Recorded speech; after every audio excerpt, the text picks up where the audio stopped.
Olá, bom dia, Luciana, bom dia a você, meu amigo, minha amiga. Neste domingo, dia 29, dia de eleições municipais, segundo turno aqui em Cuiabá, não é isso, Luciana? É isso mesmo, bom dia, Nayara, bom dia para você que nos acompanha. E antes que você decida aí o seu voto e vai até as urnas, fique conosco no Agro Pantanal. Vamos conferir agora então o que é destaque no programa de hoje.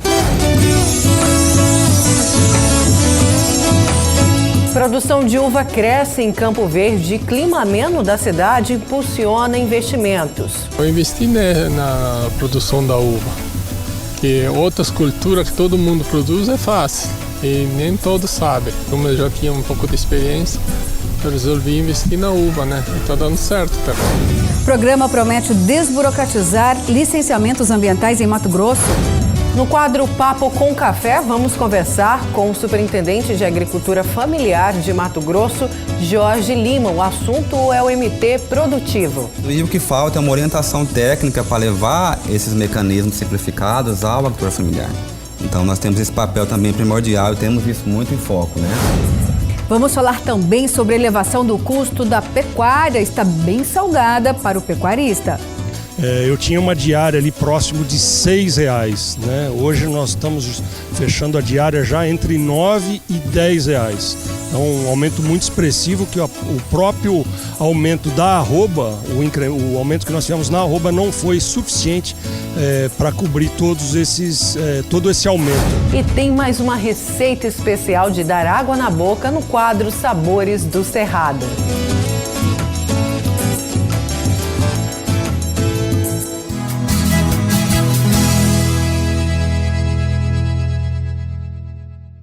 Começamos a edição de hoje falando sobre a pecuária. É que existe uma grande elevação em todo o sistema, principalmente de recria e engorda.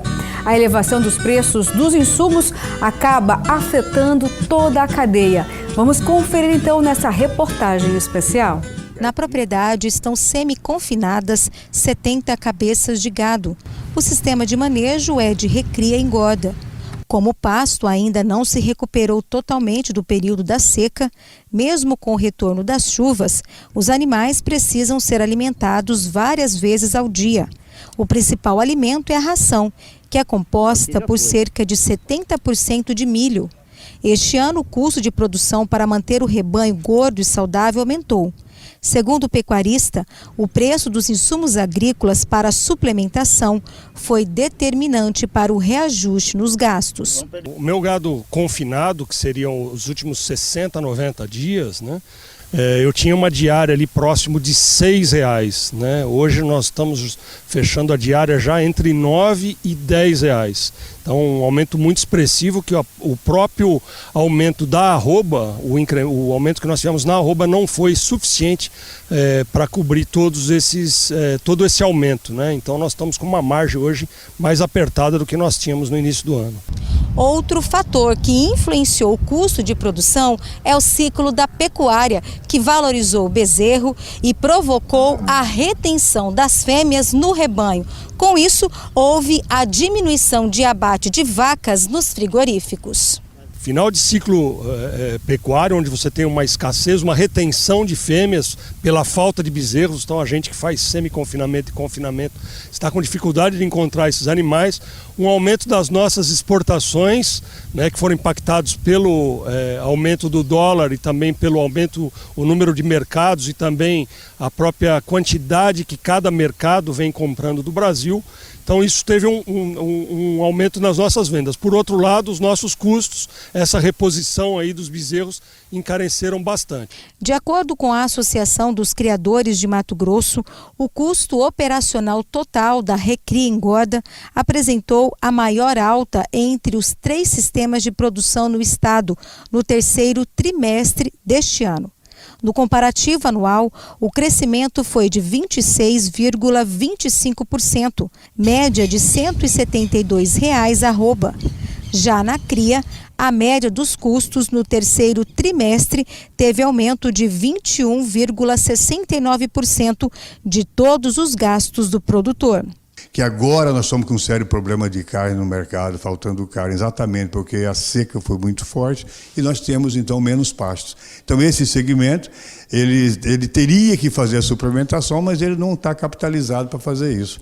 Então esse é o panorama que envolve custo e preço ao consumidor. O consumidor precisa olhar lá no supermercado o que tem de imposto nessa carne e o que tem da margem de lucro de quem está vendendo essa carne para ele. A preocupação dos criadores é com o próximo ano, já que a tendência é este custo de produção se manter. A safra de soja foi plantada já mais tarde, em função da seca em 2020. Evidentemente que vai demorar a entrar a produção da segunda safra, que seria o milho. Isso pode reduzir a oferta de milho em 2021 em relação a 2020. E se reduzir a proteína vegetal, que a gente transforma em proteína animal, evidentemente nós vamos ter um custo de produção nesses patamares, isso é preocupante. Então a saída que tem é nós fazermos umas preces e novenas, pedir que a chuva venha como deveria já estar acontecendo e não está, para nós termos bastante animais a pastos, ter uma safra de bezerro bastante profícua para a gente poder aumentar a oferta de bezerros e todo o sistema de produção de carnes ter mais folga para que todo mundo participe, né, do bezerro ao boi do abate com rentabilidade que remunere seus fatores de produção. Pois é, né? Por isso que o consumidor final já sentiu aí o aumento da carne bovina. Os insumos muito mais caros, o milho aí no caso da recria e engorda, do confinamento, o milho é a matéria-prima da ração desses animais. E o milho, a gente sabe a elevação, né? Foi uma das maiores altas dos últimos anos. E quem sente ali no final das contas é o consumidor. Mas hoje a gente ainda vai falar de investimentos, viu? Para quem está querendo aí investir em gado, Lu.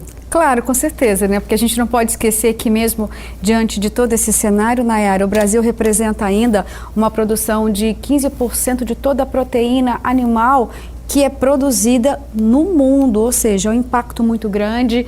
O pecuarista sabe disso, sempre que tem entraves, mas tem também a pujante aí pecuária, que de outro lado sempre acaba compensando, mesmo quando o custo de produção é elevado. A gente tem uma conta mais ou menos, né, que no Brasil ainda tem muita vantagem em relação ao custo de produção do que outros países. Para a gente ter uma ideia, aqui fica em torno de $100, Nayara, para conseguir aí produzir coisa de 100 quilos de carne bovina. Nos Estados Unidos, esse valor é muito maior, são quase $300 para conseguir aí produzir 100 quilos de carne bovina. A gente sabe, né, que por enquanto o cenário é esse, mas em breve pode mudar e ficar mais equilibrado, né? Isso. Para o consumidor e também para quem produz. Pois é, e o confinamento ele é muito mais rápido, mas é mais caro. Só que hoje no Brasil, em média, na criação, sem ser o confinamento, leva-se menos tempo do que levava antigamente para o abate do boi. Levava cerca de 3, 4 anos. Hoje, 2 anos já consegue abater aí o boi e ter as 15 arrobas para venda, né? Mas, como eu falei, a gente vai falar de investimentos nessa área. Você que pensa em investir em gado, fica aqui com a gente que daqui a pouco o nosso consultor agro vai trazer informações. Ele é uma espécie de melhoramento genético aqui do programa com essas informações, né, financeiras. E o governo de Mato Grosso lançou essa semana um programa de modernização e desburocratização de vários serviços propostos pela SEMA. O lançamento faz parte do SEMA Digital e foram lançadas a licença por adesão e compromisso, também a licença ambiental simplificada e a automatização das cobranças e taxas e autuações.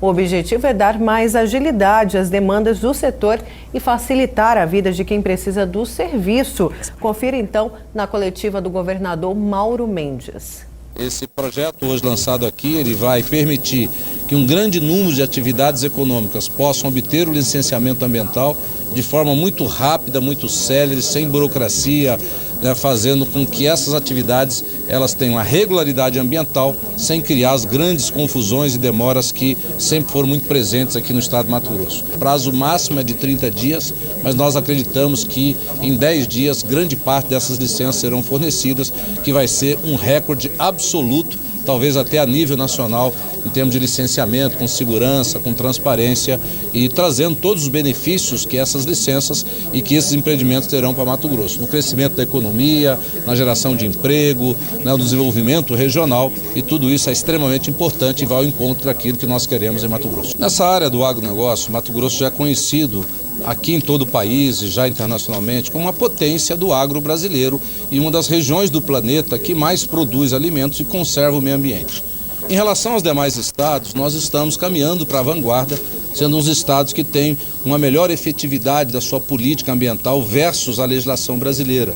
No CAR, Cadastro Ambiental Rural, nós somos um dos poucos, se não o único estado que está tendo um grande avanço na análise, ou seja, no cumprimento daquilo que estabelece o Código Ambiental Brasileiro Florestal. Então nós vamos continuar nessa direção. Esse sistema que nós apresentamos hoje aqui, ele traz agilidade, ele simplifica, ele traz requisitos importantes para também o cumprimento, a fiscalização e acompanhamento e implementação de uma política ambiental no nosso estado.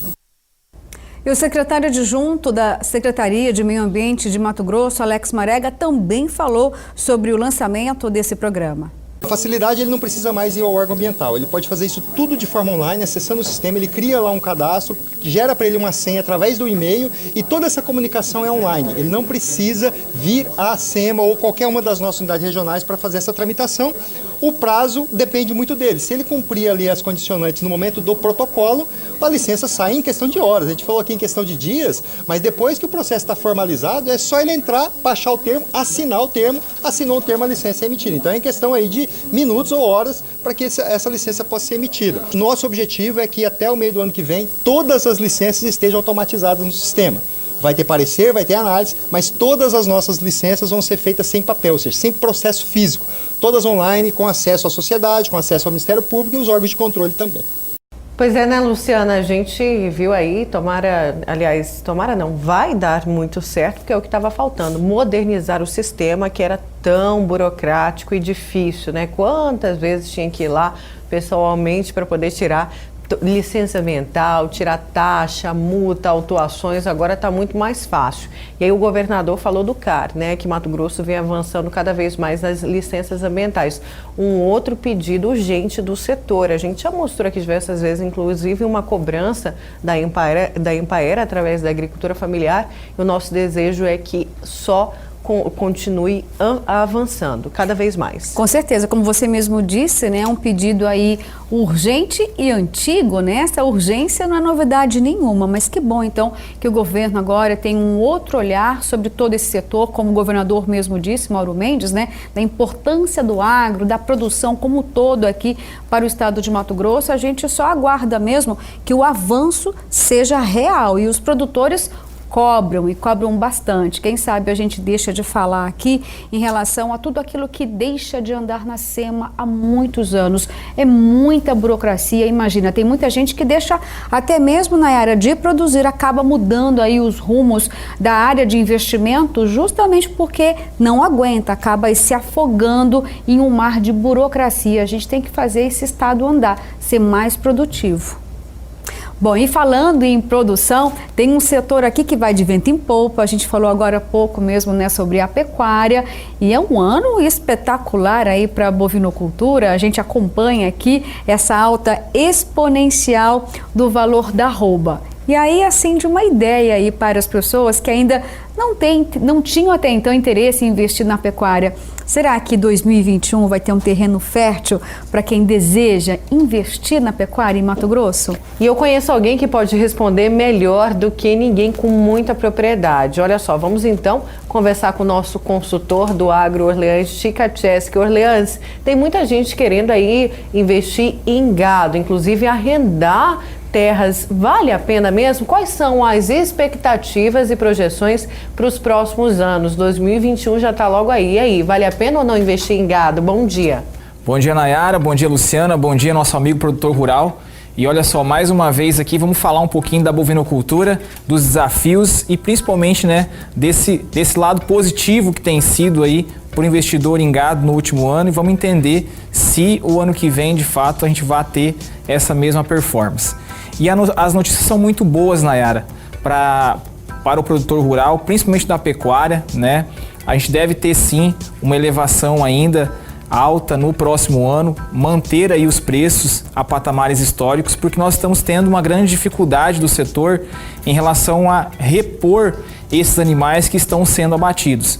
Também um aumento da demanda, né, em virtude do aumento da exportação. Então esse aumento da demanda faz com que a carne que existe aqui no Mato Grosso cada vez mais tenha sido disputada, tanto pelo mercado externo quanto pelo mercado interno, e isso tem aumentado cada vez mais o valor dessa carne, né? O que é bom para o produtor rural, já para o consumidor um pouquinho mais difícil, né?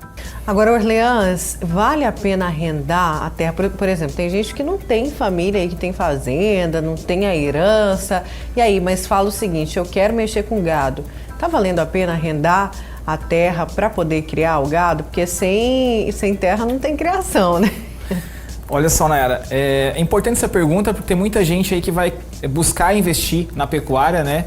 Alguns já têm aí o know-how, já tem isso no sangue de produtor rural, alguns já são produtor rural de outros segmentos como agricultura e desejam investir em pecuária e eventualmente vale a pena sim. O que é importante que a gente ressalte, né? Existe inclusive linhas de crédito, financiamento para esses produtores rurais que desejam arrendar outros imóveis e também para quem quer começar no agronegócio aí. A questão é que é um pouco mais difícil a acessibilidade a crédito por parte daqueles produtores que ainda não são produtores, que vão começar a ser, né? E que vão começar a ter produção. O arrendamento, ele é uma alternativa interessante, né? Principalmente porque muitas vezes o custo da terra para comprar, ele é alto. Então, para quem já está no ramo, uma alternativa importante sim o arrendamento. E para quem não está no ramo, tem que avaliar muito bem, principalmente essa questão da acessibilidade ao crédito, o custo do imóvel arrendado e também casar muito bem a produção já com a comercialização. Então é uma alternativa sim que deve ficar cada vez mais utilizada aí no próximo ano, mas é importante que o produtor faça bem as contas e procure, né, um engenheiro agrônomo que pode apoiar aí tanto no manejo do gado quanto também nos projetos para acessibilidade ao crédito e à comercialização. Orleans, mas não é simplesmente também fazer a locação, arrendamento de uma área, né? Tem que tomar cuidado para não comprar aí gato por lebre. A questão, por exemplo, da qualidade do pasto, né, e da estrutura que já se tem no local, são coisas que precisam ser observadas, porque senão o investimento se torna muito oneroso, né, ou não?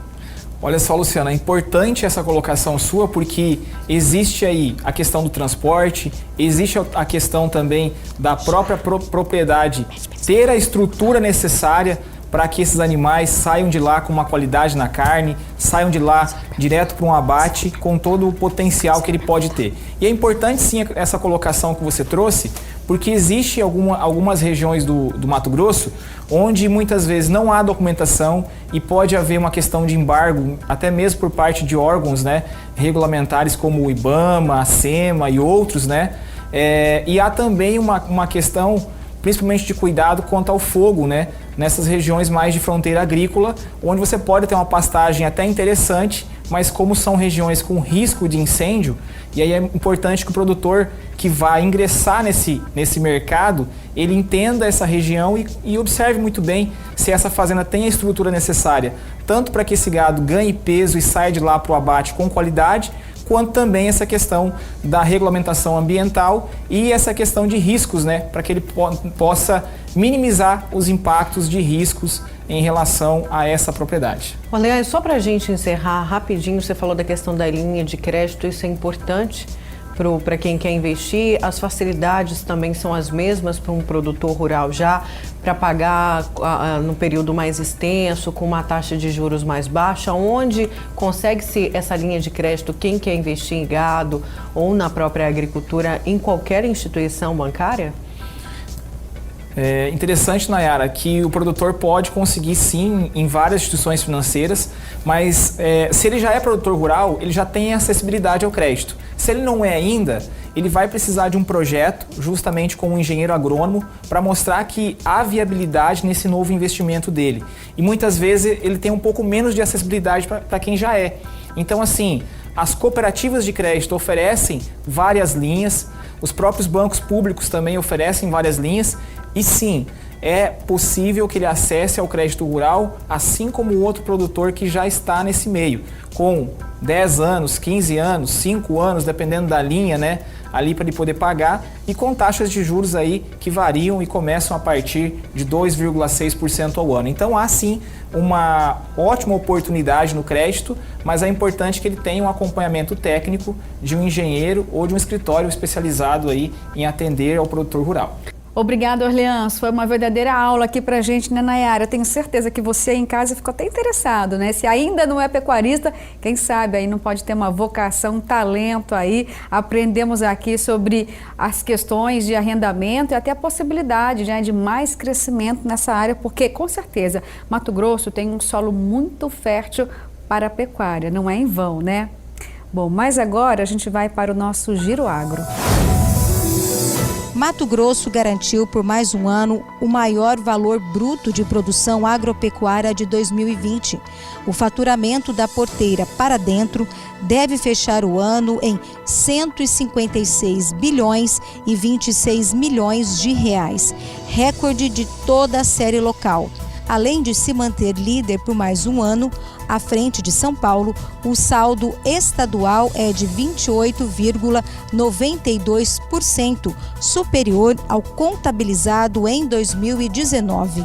Se confirmar a projeção da Secretaria de Política Agrícola do Ministério de Agricultura, Pecuária e Abastecimento, Mato Grosso, que já é há 8 anos o maior produtor nacional de grãos e algodão, responderá por 18,4% do total do país, estimado em 848 bilhões e 600 milhões de reais. Após 45 dias seguidos de trabalho, a equipe do Confina finalizou o mapeamento da pecuária intensiva brasileira. A expedição, que é uma iniciativa da Scott Consultoria, começou em março e, após uma pausa por conta da pandemia, finalizou em novembro a coleta de dados. Ao todo, a equipe passou por 5 principais estados que mais confinam gado no país: São Paulo, Mato Grosso do Sul, Mato Grosso, Goiás e Minas Gerais. No total, os técnicos visitaram cerca de 120 confinamentos, que juntos somam 1,5 milhão de bois confinados em 2020.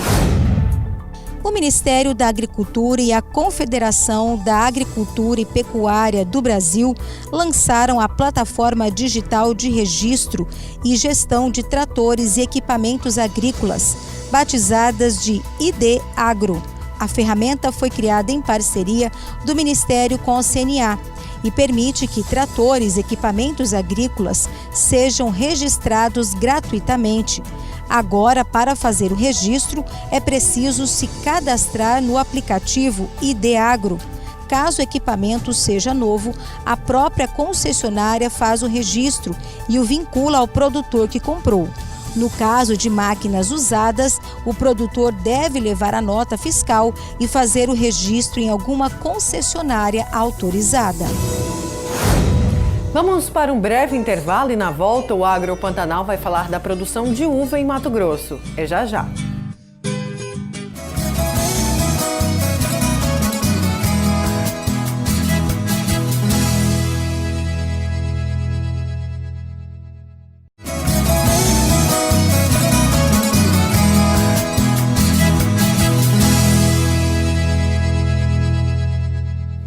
A produção de uva em Mato Grosso ainda é pouco explorada. Isso porque o nosso clima é muito quente na maioria dos municípios. Mas nas regiões mais amenas é possível explorar a produção da uva, como acontece em Campo Verde. O produtor já consegue colher bons frutos e pretende mais que dobrar a produção no próximo ano. O cultivo de uva na região sul de Mato Grosso iniciou há mais de 20 anos. O clima mais ameno, o volume de chuva, o solo e a latitude favorecem a produção. O município de Campo Verde é um dos produtores aqui no estado. E nós estamos em uma propriedade no município de Campo Verde que fica a 70 quilômetros da cidade. E nós vamos conversar com o produtor Tarcísio. Aqui estão plantados cerca de 700 pés de uva. Seu Tarcísio, então fala pra gente, por que o senhor então decidiu produzir uva em Mato Grosso? Pela experiência, pelo já vem de família, nós sempre tínhamos um paralelzinho de uva, né? E como era possível produzir aqui, que eu vi que era possível, então eu investi na produção da uva. Que outras culturas que todo mundo produz é fácil e nem todos sabem. Como eu já tinha um pouco de experiência, eu resolvi investir na uva, né? E está dando certo até agora. E o senhor produz uva aqui há quase 10 anos, cerca de 10 anos, né? O senhor está feliz com os resultados? O senhor conseguiu atingir o que o senhor queria? Tô feliz, só falta em poder investir mais, né? Para aumentar a produção, né? Mas estou feliz com ela, está produzindo o que estava esperando, né? Que a gente vai investindo, ela vai aumentando a produção. Os pés foram plantados em uma pequena área do sítio, meio hectare. As uvas produzidas são das variedades Niagara branca e rosa, Vitória e Bordeaux. Segundo o produtor, elas são as que mais se adaptam ao clima e solo arenoso da região. Na propriedade, a colheita é feita 2 vezes por ano. A próxima será em fevereiro de 2021. A estiagem severa deste ano influenciou na produção. Com a falta de água devido ao período seco, seu Tarcísio decidiu investir no sistema de irrigação, que ainda está sendo instalado. Quando tudo estiver funcionando, a expectativa do produtor é mais que dobrar a produção. Atualmente, 800 quilos de uva são coletados em cada safra. A meta é atingir até 5.000 quilos. Toda a comercialização é feita em Campo Verde. Com certeza vai mais do que dobrar. Com a irrigação, uma boa adubação, ela vai aumentar bastante. A plantação fica em uma área bem aberta e próxima de plantações de soja. Como as parreiras de uva são frágeis e exigem muito cuidado, seu Tarcísio plantou árvores ao redor como forma de proteção de ventanias, que podem destruir a lavoura. Para proteger do vento, né? Principalmente o vento, senão ele enrola os galhos da uva, né? Muito vento. Então é uma proteção para ele precisa. Outra medida utilizada no cultivo para garantir a qualidade das uvas é a adubação orgânica. A produção de uva na região sul do estado é uma atividade bastante viável. O consumo de uva é alto, o consumidor gosta, então você tendo a produção, você consegue vender. Então na agricultura familiar também é uma oportunidade de trabalhar com a produção de uva, nessa produção de uva. Porque se você comparar no Rio Grande do Sul, Santa Catarina, no Paraná, no Sul praticamente, são agricultores familiares que são os maiores produtores de uva. Então não são fazendas de uva, são áreas pequenas que estão produzindo uva. Porque ela tem alta produção por hectare, então com 2 hectares o produtor sobrevive com a produção de uva. Só que o investimento não é barato. Hoje investir em torno de 40 a 50 mil reais para fazer 1 hectare num parreiral de uva, porque o custo é alto, então você tem que ter capital para isso. E como você vai investir dinheiro sem ter conhecimento, você tem o risco de colocar a sua produção e tomar prejuízo nisso, então tem que procurar técnicos da área. Uma pequena parte da produção de uva do seu Tarcísio, ele aproveita para fazer o suco de uva e o vinho. Tudo artesanal, feito aqui mesmo na propriedade dele. Seu Tarcísio, é bem fácil assim fazer tanto suco quanto vinho? É prático, é bem fácil. O suco tem só o processo de ferve ele, decor, já pode guardar, já está pronto. E o vinho tem um processo de fermentação. Aí depois terminou a fermentação, a primeira tira em 5 dias, 4, 5 dias. E aí a segunda deixa até terminar de fermentar e engarafa ele. Tudo natural, sem mistura nenhuma. Bom, então a gente pode experimentar para saber que gosto tem?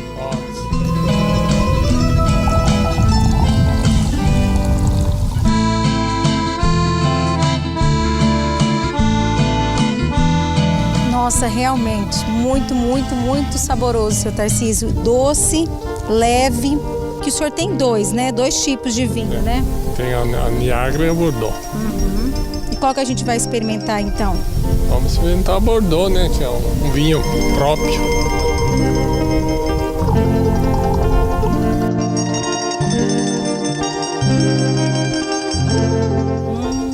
Muito bom também. Nossa, suave, leve.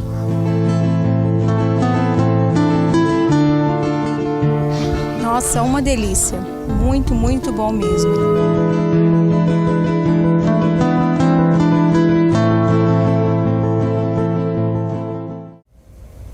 Olha, eu vou te confessar que a produção da uva deve ser muito boa, viu, Luciana? De se mexer. Eu não sou agricultora, mas se eu fosse, eu queria produzir uva. Sabe o que me chama a atenção, Nayara? Olha só, a gente sabe que aqui na região metropolitana, até Campo Verde, que é um pouquinho distante, mas que Mato Grosso como um todo não tem um clima favorável para todas as culturas, né? Mas quando o homem do campo é apaixonado por algum tipo de cultivo ou então quer, né, de fato se superar, ele vai lá, trabalha, dribla todas as adversidades e consegue uma produção linda como essa. E assim como você, eu também sou apaixonada por uva, né? Sou descendente de italiana e é uma cultura, né, dessa nacionalidade. Eu mesmo, quando era criança, tinha uva em casa, uma parreira linda, gigante, mas isso não era aqui em Cuiabá, né? Já até tentei, mas não deu certo. Acho Cuiabá que eu vou não dá. tentar de novo, vamos ver. Mas parabéns aí aos produtores, os guerreiros de Campo Verde. Olha, agora vamos para o nosso quadro Mito ou Verdade de hoje. E aí, qual que vai ser a dúvida, hein? Qual será, Luciana Gavilha? A dúvida, vamos então ao telão para saber a dúvida de hoje, mito ou verdade? Café, melhor a dor de cabeça será, Luciana? Melhor ou não? Eu gosto de café, eu sei que você também. Agora eu nunca parei para reparar aí se melhora ou não a dor de cabeça. Ó, eu não sei essa resposta não, confesso, não sei mesmo, gente, mas eu tenho só uma certeza, viu, Nayara? Eu, se não tomar um café preto de manhã, aí sim minha cabeça explode. Eu confesso que eu tô curiosa aqui com essa resposta. Daqui a pouco a gente responde para você. Agora vamos saber como que vai ficar o tempo para essa semana que entra com o boletim Aproclima da AproSoja com a Rosângela Miles. Bom dia, Rosângela. Olá, bom dia, Luciana, Nayara e você que nos acompanha no programa Agro Pantanal. Vamos ver como fica a previsão do Aproclima? Atenção, produtor! No início da semana, as pancadas de chuva serão tímidas, se concentrando mais nesta região, com um volume baixo de água. Em compensação, a partir de quinta-feira até o próximo domingo, a previsão é de chuva em praticamente em todo o estado, como podemos ver em toda essa área amarela do mapa. Agora, vamos ver como fica a umidade do solo? Nessa região aqui, que vai de Campo Novo do Parecis até Rondonópolis, o armazenamento de água não passará dos 40%, com exceção dessa parte superior do mapa, que passa por Aripuanã até Alta Floresta, em torno de 60% e 100% de concentração de água. Essas foram as previsões da semana, mas você pode ter acesso a mais informações climáticas por meio do site aproclima.aprosoja.com.br. Uma ótima semana a todos!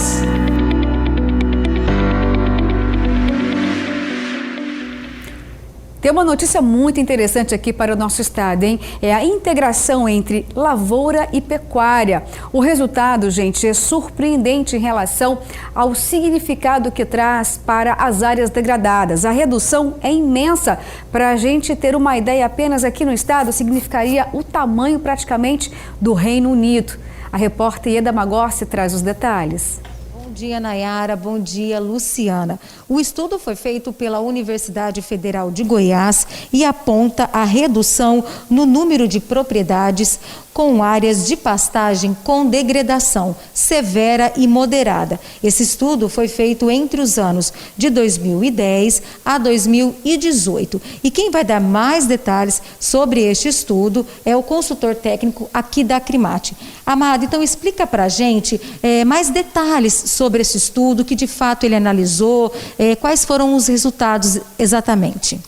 O relatório LAPIG, que é elaborado pela Universidade Federal de Goiás, é um dos muitos instrumentos que a sociedade utiliza para acompanhar o desenvolvimento da sustentabilidade da produção da agropecuária brasileira, nesse caso as pastagens. É certo que, atualmente, a demanda dos mercados, eles fazem com que os produtores trabalhem com um olho na produção, na qualidade, e um outro olho na sustentabilidade. O indicativo de um estudo de uma universidade federal dizendo que está reduzindo o número de propriedades com severidade de degradação das suas pastagens, isso é extremamente importante. Vem nos indicando há algum tempo, nós já estávamos reduzindo a idade de abate, aumentando o peso dos bovinos abatidos, e com isso a gente pôde eliminar, reduzir drasticamente a necessidade de demanda por desmatamento. Agora, quando uma universidade publica isso, vem ao encontro aquilo que nós temos dito. Estamos caminhando a passos céleres para a plena sustentabilidade da produção de proteína vermelha. Agora, nesse estudo também foi detalhado, por exemplo, as regiões que mais tiveram redução, os estados. O senhor tem essas informações? Na verdade, Mato Grosso ele se destaca nisso, até porque nós temos, é o estado que mais tem pastagens no Brasil. Então, qualquer indicativo, qualquer número que se identifique, Mato Grosso tem uma participação bastante positiva. Mato Grosso tem tomado iniciativas que outros estados, inclusive, copiam o nosso modelo de organização, os nossos programas, porque a pecuária de corte Mato Grosso, Mato Grosso possui o maior rebanho. Mato Grosso atualmente está trabalhando fortemente com pesquisa, inclusive, com Embrapa, agora mais futuramente com a Fundação Mato Grosso, no sentido de que nós possamos melhorar mais ainda a produtividade, o que vai impactar positivamente no meio ambiente. Agora, em relação, por exemplo, ao plano ABC, que ele também faz parte desse estudo, eu gostaria que o senhor explicasse de fato o que é esse plano. O plano ABC foi concebido a partir do acordo, o Tratado de Paris, e o objetivo é que financia a produção, financiando também um componente ambiental. Esse programa ele já era para ter até ser encerrado, mas ele é bastante complexo e isso fez com que ele continue ainda. É um instrumento de financiamento importante para aqueles produtores que, com determinada escala de produção, financiam a sua produção, mas também financia a recuperação ambiental. Então, Mato Grosso utiliza, sim, essa fonte de recursos e é um dos pilares para essa sustentabilidade, para a redução de pastagens degradadas nas propriedades rurais. O que avançou de 2018 para cá em relação a essas questões aí de pastagem, de degradação? A degradação ambiental, ela ocorre pelo uso excessivo, pelo aumento de animais num solo que não tem a capacidade de suporte para isso. A Acrimate está na vanguarda desse processo. Nós começamos, inclusive, em 2018, um programa no Vale do Araguaia, início do Vale do Araguaia, aqui, Ribeirão Cascalheira, Gaúcha do Norte e Paranatinga. A gente leva, no início da cadeia, na produção de bezerros, esse programa se chama Produção Sustentável de Bezerros, com financiamento internacional da iniciativa IDH da Holanda e com a Fundação Carrefour da França. Então nós estamos conseguindo trabalhar no início da cadeia, levando exatamente essa mensagem: recuperação de pastagem, recuperação de área de preservação permanente e também a manutenção da reserva legal. Com isso, a gente imagina que nós estamos dando uma contribuição forte, criando um modelo que possa ser replicado em outros municípios. Para 2021, ano que vem, nós esperamos começar já nos primeiros meses de 2021 esse programa em todo o Pantanal. Então, é uma forma que nós temos, a contribuição da organização do setor, conseguir recursos que não sejam públicos, inclusive, para que a gente possa fomentar a melhoria, não só das pastagens, mas também da qualidade da carne que os consumidores estão consumindo, tanto no mercado interno quanto no mercado externo. Agora, qual que é a importância, então, para fechar essa entrevista, desse tipo de estudo para Mato Grosso e para o Brasil? É importante, inclusive, para o mercado externo. Um trabalho da Universidade Federal, como a de Goiás, ou outra que seja, ele acaba sendo visto mundo afora. Para o Brasil, da mesma forma, ou seja, não só os nossos críticos que entendem que a pecuária é o bicho-papão da degradação, mas para o consumidor, essencialmente, aquela pessoa que tem o hábito, a cultura alimentar de consumir carne bovina, ele ter segurança de que está consumindo uma carne bovina que não está degradando o meio ambiente. Esse é o sonho de nossos 107 mil pecuaristas no estado de Mato Grosso, sermos vistos como uma atividade economicamente viável e sustentável sob o aspecto ambiental. Ok, então, Amado, muito obrigada pelas suas informações.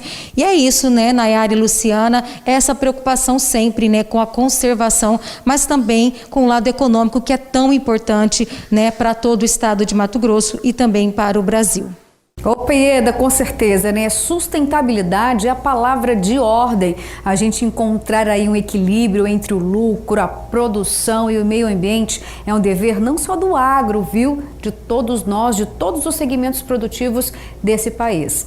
Mas olha só, não sai daí porque daqui a pouquinho a gente volta, vai ter um intervalo agora, mas voltamos falando da agricultura familiar. E eu, se fosse você, não perderia o Agro Pantanal.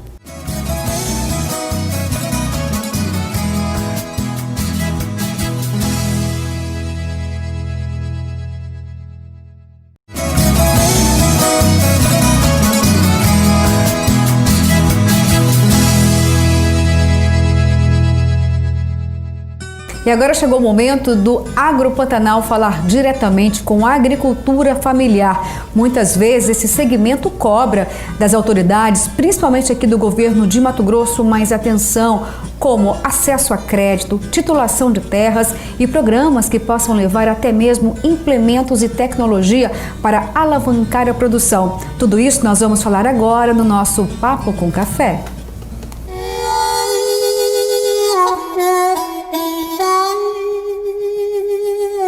E no Papo com o Café de hoje, estamos recebendo o Superintendente de Agricultura Familiar de Mato Grosso, o George Lima. Bom dia, Superintendente. Seja bem-vindo ao Agro Pantanal. Bom dia, agradeço pela oportunidade de poder mostrar um pouquinho, né, desse segmento tão importante para a sociedade, no aspecto social e também no aspecto econômico. Obrigado. Bom, estou curiosa para saber, né, mais do MT Produtivo. Eu tenho certeza que o nosso amigo aí, telespectador, produtor rural, a gente tem uma audiência muito grande na agricultura familiar, também está curioso. Conta um pouquinho mais para a gente do programa MT Produtivo. MT Produtivo. Muito bom. Hoje esse é um grande programa desenvolvido pelo governo do estado, especialmente pela Secretaria da Agricultura Familiar de Mato Grosso. É um programa macro e nós temos vários subprogramas dentro desse programa maior. Então nós temos aí uma linha de atuação com café, com cacau, com limão. Né? Nessas linhas a gente basicamente disponibiliza insumos, equipamentos, disponibiliza assistência técnica, que hoje é um grande gargalo para o nosso segmento. A gente também trabalha com pesquisa, né? Para poder gerar tecnologias novas aí para o segmento, para essas cadeias. Temos também uma outra linha referente ao leite. Então, no leite a gente trabalha com 3 linhas principais. Então, a gente quer melhorar a genética do rebanho leiteiro, melhorar a qualidade do leite e também melhorar a alimentação do rebanho, né, que é fundamental também para que o rebanho, né, possa aí despertar a genética dele, né, de produzir mais leite. Nós temos também, além do limão, do cacau, do café, do leite, nós temos também um programa de hortas escolares, que é bem interessante, em parceria com a SEDUC, né, com a Educação do Estado, que implanta hortas nas escolas com o intuito de, né, promover a educação alimentar das crianças. A produção ela é consumida no próprio colégio, né, então é bem interessante, o excedente as crianças levam para casa. E também tem um curso de educação ambiental, né, as crianças ali aprendem biologia, como preservar, né, o meio ambiente, aprendem também aulas de matemática, ali, por exemplo, calculando a área dos canteiros. Temos também um programa bem interessante de mel. Né? Neste programa a gente vai disponibilizar cerca de 6 mil caixas de abelha. E bem interessante que a mão de obra vai ser de reeducandos. E a madeira utilizada é uma madeira apreendida. Então tem um cunho muito social aí nesse programa de mel. E temos também um programa de mecanização agrícola, que hoje é o nosso maior programa, é o programa mais caro. com o intuito de otimizar a mão de obra do agricultor familiar no campo, para que ele possa ter mais tempo, né, para fazer outras atividades na propriedade. Mas como que é? Vocês emprestam? Porque a gente tem que entender, porque hoje o pequeno produtor ele tem uma grande dificuldade, que é para conseguir linhas de crédito, até mesmo para trazer mais tecnologia para dentro do campo. E aí esbarra muito na titulação da terra. Por isso que eu queria entender como que é feito, já que o senhor acabou de dizer que é o maior programa, é justamente esse. É só para complementar, Nayara, o que você está dizendo, a dúvida é essa. Quem tem acesso? Porque nós sabemos que o MT Produtivo não é um programa novo, já tem uns 2 anos. E qual foi o acesso do homem do campo, né, da agricultura familiar, até todos esses sistemas que o senhor disse? Porque parece ser maravilhoso, mas quem conseguiu acesso? Nós temos uma empresa hoje de assistência técnica, né, bem conhecida, que é a Empaer, acho que vocês já ouviram falar. E ela quem faz todo o trabalho de seleção dos beneficiários, né, de acordo com vários critérios, a campo, né? Então a secretaria ela pega essa seleção de beneficiários, então beneficia, né, em cada programa desse que eu comentei com vocês. As patrulhas, né, o que é uma patrulha? É o conjunto de um trator mais implementos agrícolas, né? Um trator mais um arado ou uma carreta agrícola, enfim, varia muito esse conjunto da patrulha. E a gente tem muita preocupação nesse programa porque, né, a gente tem que ter uma orientação quando cede uma patrulha e ela é doada. Ela não é financiada, o governo adquire e doa isso para o nosso público. E a preocupação é que, né, ter uma orientação técnica, porque senão você pode utilizar o trator de forma inadequada e acabar compactando o solo, promover a erosão do solo, usar fertilizantes de forma excessiva, o que é um problema e a gente precisa evitar isso. Agora, em relação a todo o programa, o conteúdo dele que o senhor disse pra gente, né? O senhor destacou uma questão importante falando sobre a bacia leiteira, sobre melhorar, trazer melhoramento genético para que a produção de leite em Mato Grosso possa ficar mais elevada ainda. E o que foi feito em relação a isso? Foram doados esses sêmens para poder ter esse melhoramento genético e aumentar a produção leiteira? Porque a gente percebeu que não houve destaque, né, do leite em Mato Grosso. Parece que continua no mesmo patamar. Houve um plus ou não?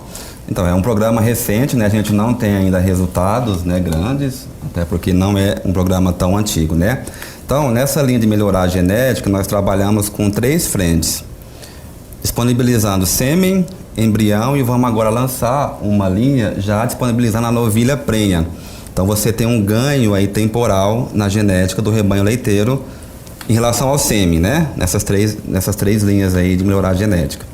E então é um programa muito, e o ganho ainda é muito recente, né? Porque o programa é recente, então a gente não tem esse resultado ainda medido, né, de forma muito concreta. E aliado à genética tem que se ter alimentação adequada, né? Nós também temos uma linha aí de disponibilizar calcários e fertilizantes para que se melhore a pastagem, né, a alimentação desse gado, para que ele possa então expressar a genética que a gente também está disponibilizando, né, uma melhor genética. Qual é o orçamento do programa? Quanto já foi empregado? Nós temos um orçamento para 2021 e 2022 de quase 200 milhões, então vai ser aí 100 milhões para cada ano, né, nos próximos 2 anos. E nós já empregamos nos últimos 2 anos cerca de 100 milhões, cerca de 50 milhões ao ano. Esse foi o orçamento já empregado. Pois é, o programa tem 2 anos já, a Luciana acabou de dizer. E quais são as inovações, né, os novos projetos? Você já pode adiantar alguma coisa para a gente? Isso, então eu mencionei para vocês aí 7, né, programas que nós temos já em execução, né, já lançados. E aí a gente teve um lançamento de um programa do governador chamado Mais MT, né, que vai trabalhar... falamos aqui, inclusive. Isso, vai trabalhar em várias linhas, uma delas é a agricultura familiar. E aí no âmbito desse programa Mais MT, que vai ter um aporte de recursos maior para a CEAF, a gente vai introduzir alguns programas novos, né, por exemplo, irrigação, né, com uma deficiência muito grande para o segmento, acesso à água também. A gente quer lançar um e-commerce, que seria uma espécie de um iFood, né, para a agricultura familiar. Vamos trabalhar também os sistemas agroflorestais, né, produzindo mudas, né, para que se implante SAFs aí nas pequenas propriedades. Deixa eu entender esse do iFood da agricultura familiar, interessante. Mas ele vai se concentrar nas regiões, vai ter o problema também de se ter o certificado para comercialização dos municípios. Esse aplicativo pode acabar barrando nessa burocracia que a gente sabe que não anda em alguns municípios? Bem lembrado, nós temos um problema, né, do serviço de inspeção municipal, né, que o município tem que ter para comercializar no âmbito do município. Né? E aí, para ele comercializar além do município, né, com outro município, ele tem que ter um serviço de inspeção estadual. Que é o SUSAF. Que é o SUSAF. Então, nós temos o SUSAF, né, nós temos hoje um plano para poder implementar esse SUSAF de fato, de forma mais firme, né, sensibilizando os prefeitos, né, a adequar o serviço de inspeção municipal para poder fazer adesão ao SUSAF, para a gente poder quebrar essa barreira. Então, a gente vai iniciar esse e-commerce inicialmente na Baixada Cuiabana, que é a região de maior consumo hoje, né? Populacional, população maior. E a ideia depois é expandir para grandes centros aí de consumo em todo o estado. Agora, eu acho que é importante a gente falar aqui, o senhor disse um tema muito recorrente aqui no Agro Pantanal, são questões referentes à água e também à irrigação. O senhor falou que dentro do programa esses dois eixos serão trabalhados, mas a pergunta é, o que os produtores reclamam muito é dessa centralização que acontece na SEMA. Por exemplo, um açude, mesmo que pequeno, a prefeitura não pode dar liberação, tem que ser a SEMA. Dentro dessa reformulação, já existe esse processo de desburocratizar. A gente mostrou aqui hoje o governador falando, né, sobre questões pertinentes, mas tem já um foco de atuação nisso para descentralizar de forma imediata? Nós temos já alguns mecanismos simplificados de outorga de água, licenciamento ambiental na própria SEMA, né, isso não é muito divulgado, né, inclusive sem taxas, né, o pequeno produtor não paga por isso. E veio o Sistema Digital agora. O Sistema Digital, exatamente, bem lembrado, e o que falta é uma orientação técnica para levar esses mecanismos simplificados ao agricultor familiar. Então, nós temos esse papel também primordial e temos isso muito em foco, né? Mas aí cabe ao Estado ou às prefeituras? Porque o problema é exatamente esse, não tem equipe técnica nas prefeituras. Então, o que acontece hoje no Estado é que nós temos uma sobrecarga da assistência técnica para o governo estadual. Então, a gente tem que dividir um pouco isso, né, com o governo federal, com as prefeituras, né? Nós temos já cooperações técnicas com as prefeituras para executar assistência técnica, para a gente poder dividir um pouco, né, esse desafio que é imenso, né? Nós temos hoje no estado quase 100 mil agricultores familiares para atender, né? Então o desafio é muito grande. E como que vai atender? Vai haver uma divisão por região? Já existe um planejamento nesse sentido? Então hoje nós temos a Empaer, né, que trabalha no sistema de divisão regional, né? Tem uma atuação regional de acordo com a vocação ambiental, social, econômica da região. A gente tem alguns programas específicos, né? Então, por exemplo, o café, ele tem uma concentração no norte e noroeste do estado, né? Não é uma cadeia para todo o estado devido à adaptação de solo e clima. A Empaer trabalha dessa forma já, né? Nós temos aí um PDV que vai sair para a Empaer, né? Vai ser uma demissão voluntária. E aí nós vamos estudar, após o PDV, né, uma reformulação da empresa de ATER do estado para executar essa assistência técnica. Não temos muita clareza ainda de como isso vai ser feito, tá? Está em estudo, em discussão. Superintendente, a gente agradece muito a sua vinda aqui no Agro Pantanal. Obrigada. Eu que agradeço, estamos abertos aí para novas conversas. Obrigado. A gente que agradece mais uma vez. E olha só, e agora já está chegando o horário do almoço, hein? Eu tenho certeza que você está aí pensando o que preparar hoje, então vai uma dica aí especial.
receita simples e muito prática. O pessoal está gostando bastante dessas receitas de suíno da Acrismate. Obrigada aí o pessoal por mandar pra gente. Olha, vamos então saber agora a resposta do nosso mito ou verdade, porque se for verdade vou aposentar o analgésico. Vamos aqui ao telão então, mito ou verdade de hoje, o café melhora a dor de cabeça? Verdade, melhora mesmo. Por quê, Luciana? Nayara, que resposta maravilhosa, eu fiquei muito feliz, né? E olha, pensando nisso, a gente se lembra, né, que praticamente todo medicamento, todo analgésico, né, para dor de cabeça tem cafeína, exatamente, é a propriedade mesmo do café, que é vasoconstritor, por isso nos ajuda aí com o alívio da dor de cabeça. Quem que não tem uma dorzinha de cabeça de vez em quando, pois né? Pois é, mas beba com moderação, viu? Porque cafeína aí, contém muita cafeína e você tem que maneirar aí no consumo. Olha, Luciana, e hoje é dia de eleição, como a gente já mostrou aqui no Agro Pantanal. Vamos encerrando por aqui, mas deixamos um recado, somente para o nossa amiga da zona rural de Cuiabá, porque hoje é segundo turno aqui na capital, né? A única cidade do estado de Mato Grosso que foi para o segundo turno e que pode também ter segundo turno e acabou indo entre Abílio Júnior e Emanuel Pinheiro. Então, o recado que a gente tem para você, se você se sentir bem, estiver tranquilo, não estiver aí com sintomas de gripe ou com suspeita de Covid, vá, exerça o seu papel de cidadão, de cidadã, vote, viu, gente? Porque o voto é a nossa arma da mudança, a nossa arma também para cobrar para esse gestor nos próximos 4 anos. E segundo o TRE, Luciana, às 19 horas, 7 horas da noite de hoje, já deveremos saber quem será o prefeito da capital nos próximos 4 anos. Exatamente. Olha, só lembrando, você já sabe, né? Mas é bom reforçar aqui que começa às 7 horas da manhã a votação, um pouquinho mais cedo aí, justamente para contemplar os idosos, né? Então, das 7 horas da manhã até as 10 horas, esse espaço é mais indicado para as pessoas da melhor idade, aí justamente como uma barreira de proteção contra a Covid-19. E como você mesmo disse, né? Cuiabá faz parte das 18 capitais aqui no Brasil que tem hoje o segundo turno, mas ao todo são 57 cidades aqui no país que o processo eleitoral ainda não findou, mas hoje, no início da noite, a gente já vai saber o resultado. E como a Nayara disse aqui, você precisa ter esse compromisso, até porque, Nayara, no primeiro turno, gente, 109 mil eleitores aqui de Cuiabá não quiseram votar ou votaram em branco ou se abstiveram. Isso significa um número muito maior em relação à soma de todos os candidatos a Cuiabá. Mas pense, repense, hoje pode ser um dia importante para a gente construir uma nova história. Certo, gente? Ótimo domingo, excelente semana. Fiquem todos com Deus e até domingo que vem às 8 horas aqui no Agro Pantanal. Se Deus quiser, a gente espera por você, hein? Bom final de semana, Tchau. gente.